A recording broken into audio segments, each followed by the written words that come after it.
Hey, I'm Geeky Pastimes, and today I wanted to do a breakdown of the Call of Duty Vanguard trailer. So this is something that we got at the end of the Warzone event. It was super cool. If you liked the video, don't forget to like and subscribe, and leave a comment. Let me know what you think of the trailer, and if there's anything I missed from this trailer. I'm guessing apparently we're going to see a little bit more of multiplayer this weekend on Sunday at CDL Champs, and then next week we're going to see a little bit more at Gamescom. We're going to see one of the whole campaign missions apparently, which is really exciting. So we're going to see a lot more of this. Make sure you got notifications on, and then you'll get shown whenever I post any new videos about Call of Duty Vanguard, and there's going to be a bunch over the next few months. So a lot of this is going to be about how spectacular lighting is. That's one of the things that I was really excited about. That was one of the things I was hoping for from Vanguard, and this trailer definitely delivers. The lighting is incredible, and it's something that if you saw Infinity Ward's Modern Warfare campaign, they worked on it a lot in that, where they had some sort of nighttime missions, and they had a lot of stuff going on with like night vision and torches and lasers and stuff like that. This is sort of taking it up to a new level. It looks absolutely incredible. So the trailer opens up with kind of a brief montage of scenes that we're going to see, and then we go onto a train in the docks. Now I love train levels. I was talking about that on stream the other day. I just find them really exciting. I don't know why. And there's some really nice lighting and weather effects. You can see the rain coming past there, which obviously helps to sort of sell the speed of the train and stuff like that. I'm assuming most, if not all of this footage in the trailer is from the campaign, so be a little bit wary. Just because we see something in this doesn't mean it's going to translate over to multiplayer, but I'll talk a little bit about bits where I think maybe there's a hint of what we can expect from multiplayer. There's 4 characters in this train. It's probably unlikely that we're going to get campaign co-op like I was talking about in my previous video, but it's not impossible, and you see these kind of 4 characters a couple of times, so I'd really like it if that was one of their big announcements, like at Gamescom or something like that, was that you can play the campaign in co-op, but I'm not sure. There's a couple of bits in it where I think maybe that makes it very difficult to see how they could do that. Now there's a focus at the beginning on the sniper, Polina Petrova. She's the character that we saw in the Warzone teaser that happened at the end of some games. Sometimes when you finished a game of Warzone, a sniper would shoot the last player off the rope going up to the helicopter. Apparently she's based on a real sniper from the war. There's a slightly strange focus in this of her doing a melee kill, which obviously hasn't always been Call of Duty's strong suit, but we have had takedowns and things like that in multiplayer and in Warzone for a little while. It'd be interesting to see whether that's like a bigger part of the campaign, a bigger part of the single player is doing those, or maybe this is just a cutscene, and that kind of applies to quite a lot of stuff in this trailer. Again, you've got really dramatic lighting in this next scene. Like I said, it's one of the things I was really hoping for, is like having this dramatic lighting and making the levels look really different from each other. It's something that doesn't often translate well into multiplayer, because in multiplayer you want to be able to see people really clearly, you want to be able to like find targets easily, but I really do feel it makes it a lot more immersive. I'd like it if there was like a mode in the multiplayer that used this kind of lighting. I think that'd be very cool.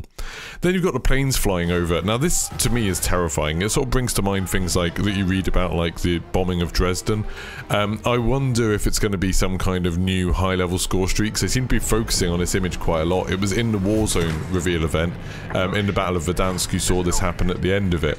I'm just wondering if like maybe that'll be like a new carpet bombing score streak, or even the kind of, you know, the equivalent of getting a nuke at the end is that you'll call over this kind of ridiculous bombing run that just completely flattens the level.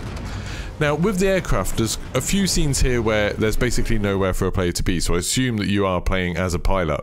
Obviously, that's something that's happened in a lot of Call of Duty campaigns, bits where you get to fly a helicopter or a plane, so I assume that we'll be getting to fly these planes in the campaign. There's a bit more of that later in this video. Now it goes on to go through the different theatres that we'll experience in the campaign. The first one is North Africa, and you've got these tank battles. I really like the physics in this. When you see the tank fire, it kind of shakes in a really realistic way. I hope that and it looks like it's in engine, but I hope it's not like a scripted animation. I hope it's like something that just happens when tanks fire. I think that would be really cool. There was in one of the pre-order pictures that came with like the pre-order pages, there was a picture of tanks in multiplayer. Now it could be like a ground war type mode, something like that, or it could be like World at War where they're putting tanks in a regular multiplayer, but it'd be really cool if the tanks were like a little bit more kind of interactive, a little bit more grounded, a little bit more physics driven. I think that would be really cool. Then we go on to the Eastern Front, and there's like a cool nighttime sniper mission, which obviously is something that Call of Duty's done lots of cool sniper missions before. Really dramatic lighting again. I quite like the fact the armoured vehicle here has a little bit of snow on it. That's a nice touch, that if like the vehicles are in different theatres, they will look a little bit different. You know, maybe they'll be dusty in the desert, they'll be snowy if you're on the Eastern Front. I think that's kind of cool. Then we're back to the western front with paratroopers. Some really cool lighting again. Particularly there's like a little bit of gameplay we see here where someone's chucking a gas grenade through a doorway and there's like sparks from the gunfire around them. And then when they go in, there's like this low level mist on the floor. It's a bit more atmospheric than kind of smoke and gas grenades we've seen before, which is just like a big cloud that covers the whole room. This is very much more like, it seems like it's settling low down and it looks really, really cool. Then we go to the Pacific and we see like a huge number of planes on an aircraft carrier, and then there's this like dogfight. The air combat looks a little bit like a sort of normal turret like section that you get in loads of first-person shooter games, but then he grabs the sidearm to finish the job. I'm guessing that's a cutscene again, but it would be kind of cool if that's something that you can do, like if you have a turret section where you have a limited amount of ammo, and then you can pull out a pistol to try and finish it. That could be kind of cool. Then you've got the Pacific Theatre, and there definitely seems to be a focus on kind of the horrors of war in this. Like when I think of the Pacific Theatre, I somewhat naively think of all of, you know, these beautiful tropical islands, but this really shows something that's been firebombed to hell. Like all of the trees and foliage have been cleared, there's loads of people dying, loads of people getting mown down. It really looks like this is going to be a kind of gritty view of the war, compared to maybe Sledgehammer's other World War II game. It reminds me a little bit of World at War, which I felt has some sort of like a much darker sections in it.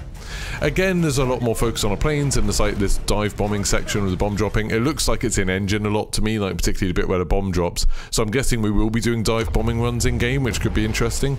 Then there's a burning windmill, and this sort of shot seems kind of iconic now for the game. It's an image they've used in some of the pre-order stuff, and it does show off the beauty of the lighting and the smoke effects and stuff. You can kind of see two people fighting in front of it, and then you've got the kind of smoke drifting in. It looks really, really cool. Then there's this like spectacular explosion in what looks to be a French street, like a French town.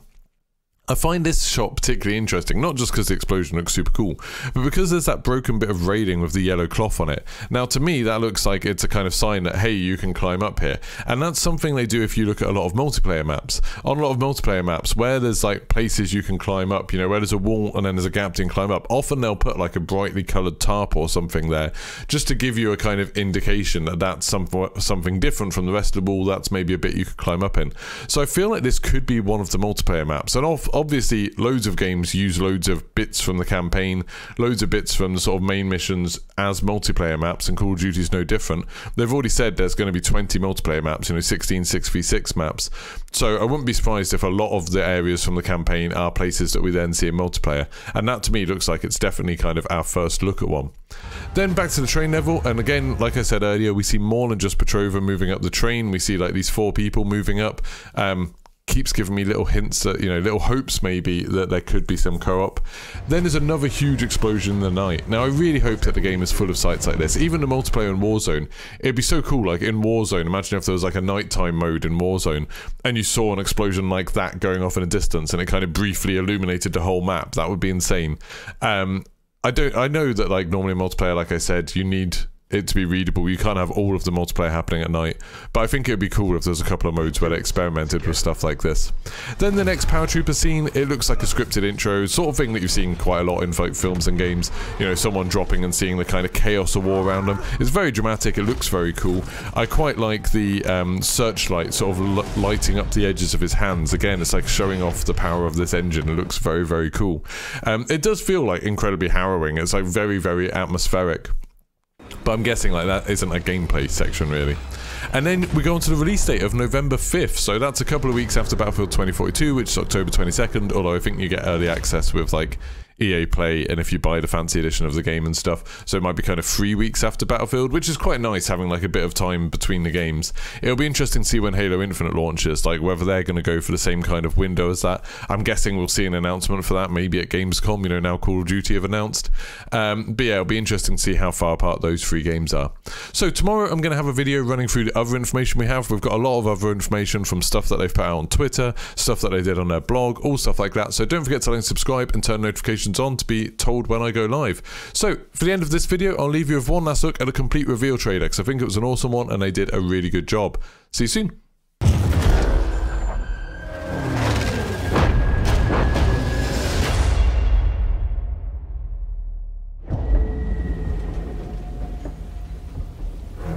The whole world is burning. Sometimes the only way to put out the flames is with more fire.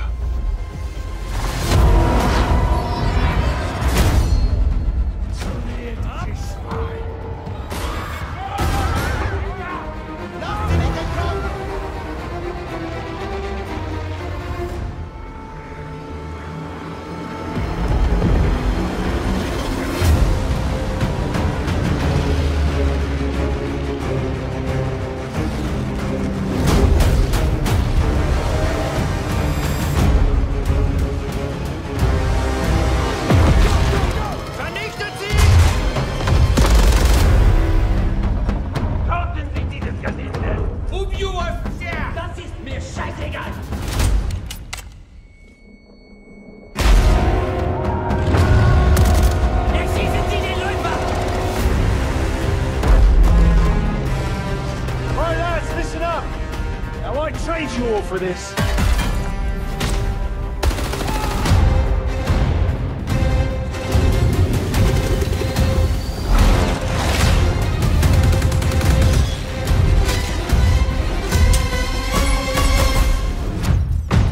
This is the theatre of war, Arthur. There's no curtain call for bravery. Bravery's what comes after, not what you were in the moment.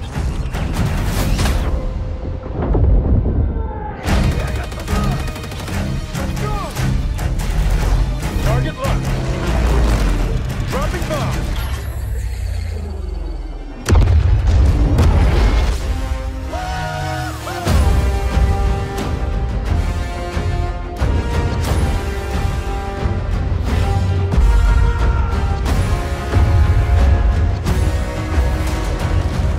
Whatever we